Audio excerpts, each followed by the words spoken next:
தற்போது கிடைத்திருக்கும் அண்மை செய்தி.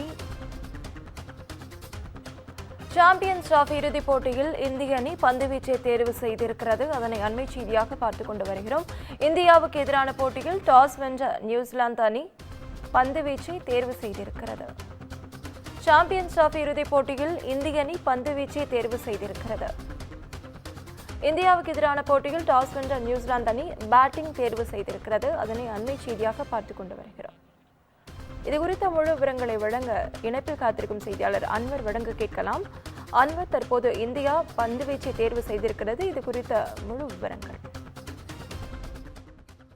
வணக்கம் நவீனா. ஐசிசி சாம்பியன்ஸ் கோப்பை யாருக்கு என்பதை முடிவு செய்யும் இறுதிப் போட்டி தற்போது துவங்கியிருக்கிறது.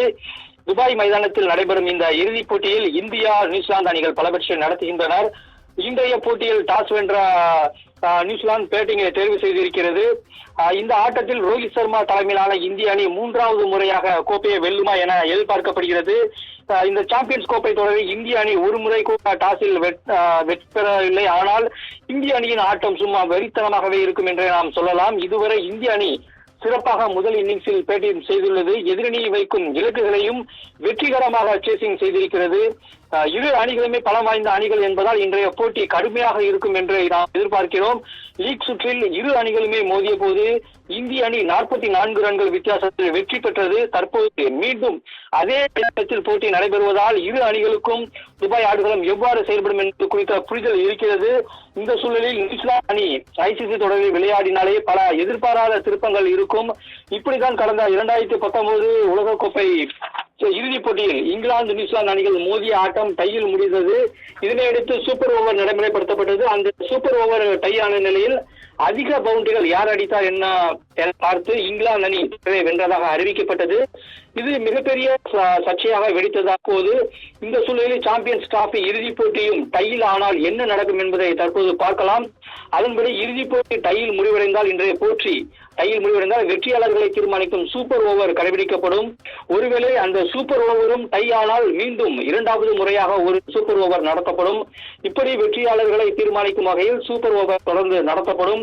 ஒருவேளை மோசமான வானிலை காரணமாக சூப்பர் ஓவர் நடத்தப்பட முடியாத சூழ்நிலை ஏற்பட்டால் போட்டி டையில் முடிவடைந்ததாக அறிவிக்கப்பட்டு இரு அணிகளுக்கும் கோப்பை பகிர்ந்து அளிக்கப்படும். இந்த புதிய விதிமுறையை ஐசிசி கடந்த 2023ஆம் ஆண்டு டிசம்பர் மாதம் கொண்டு வந்தது.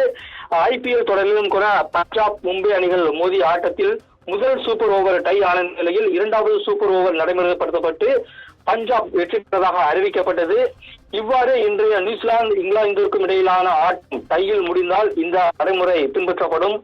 இந்தியா, நியூசிலாந்து போட்டியை பொறுத்தவரை கடந்த 2000ஆம் ஆண்டு நடைபெற்ற சாம்பியன்ஸ் கோப்பை இறுதிப் போட்டியில் இந்த இரு அணிகள் மோதின. இந்த போட்டியில் நியூசிலாந்து அணி வெற்றி பெற்ற நிலையில் மீண்டும் இன்று நடைபெறும் இறுதிப் போட்டியில் அதே அணிகள் மோதுகின்றன. 25 ஆண்டுகளுக்கு பிறகு அந்த தோல்விக்காக இந்தியா பழி தீர்க்குமா என்ற எதிர்பார்ப்பு ரசிகர்களிடையே எழுந்திருக்கிறது. இந்தியா, நியூசிலாந்து மோதிய 2000ஆம் ஆண்டு நடைபெற்ற போட்டியை நாம் திருப்பி பார்த்தோமேனால் மிக விறுவிறுப்பாக நடைபெற்ற சாம்பியன்ஸ் டிராபி இறுதிப் போட்டியில் 265 ரன்கள் என்ற இலக்குடன் விளையாடிய நியூசிலாந்து அணி 2 பந்துகள் மிச்சமிருந்த போது இலக்கை எட்டி இந்தியாவை 4 விக்கெட்டுகள் வித்தியாசத்தில் வீழ்த்தியது. ஆனால் ஒரு நாள் போட்டி தொடரில் நியூசிலாந்து பெற்ற ஒரே ஒரு வெற்றி தான் இது என்று நாம் கூறலாம். 2000ஆம் ஆண்டில் இந்திய அணி இந்த வாய்ப்பை இழந்திருக்கலாம். ஆனால் அதன் பின்னர் இந்திய அணி ஒரு நாள் போட்டியில் தொடர்களை 5 முறை வென்றுள்ளது. இதில் சாம்பியன்ஸ் டிராபி தொடரை 2 முறை வென்றுவதும் அடங்கும். நியூசிலாந்தால் கோப்பையை வெல்ல முடியாவிட்டாலும் ஐசிசி தொடர்களில் அதன் செயல்பாடு தொடர்ந்து சிறப்பாக இருந்திருக்கிறது. கடந்த 2007ஆம் ஆண்டு முதல் 2023ஆம் வரை நடைபெற்ற அனைத்து ஒரு நாள் உலக கோப்பைகளிலும் நியூசிலாந்து அணி அரையிறுதி மற்றும் இறுதிப் போட்டியில் விளையாடி இருக்கிறது. இவ்வாறு இரு அணிகளுமே பலம் வாய்ந்த அணிகள் என்பதால் இன்றைய போட்டி கடைசி நொடி வரை த்ரில்லிங்காக இருக்கும் என எதிர்பார்க்கப்படுகிறது. அணியில் எந்த மாற்றமும் இன்றி ரோஹித், சுப்மன் கில், விராட், ராகுல், ஹர்திக், ஜடேஜா, சமி உள்ளிட்ட எல்லாரும் அந்த பிளேயிங் லெவலில் இருக்கின்றனர். இந்த இறுதிப் போட்டி என்பதால் பிளேயிங் 11-ஐ இந்திய அணி மாற்றும் என எதிர்பார்க்கப்பட்டது. ஆனால் எந்த மாற்றமும் செய்யவில்லை. ஆனால் நமது வீரர்கள் அனைவரும் மிகுந்த ஃபார்மில் இருப்பதால் எந்த பிளேயிங் 11-ம் மாற்றப்படவில்லை. சமபலம் வாய்ந்த இந்தியா நியூசிலாந்து அணிகள் இறுதிப் போட்டியில் மோதுவதால் கோப்பையை யார் வெல்வார் என்ற எதிர்பார்ப்பு ரசிகர்களிடையே மிகுந்த எதிர்பார்ப்பு எழுந்திருக்கிறது. இந்திய அணியை பொறுத்தவரை இந்திய அணியில் கேப்டன் ரோஹித், துணை கேப்டன் சுப்மன் கில் தொடரில் சிறப்பான ஆட்டத்தை இதுவரை வெளிப்படுத்தி வருகின்றனர். இந்திய அணி நம்பிக்கை நட்சத்திரமான விராட் கோலி நல்ல ஃபார்மில் இருப்பதன் இந்திய அணிக்கு மேலும் நம்பிக்கை அளிக்கிறது.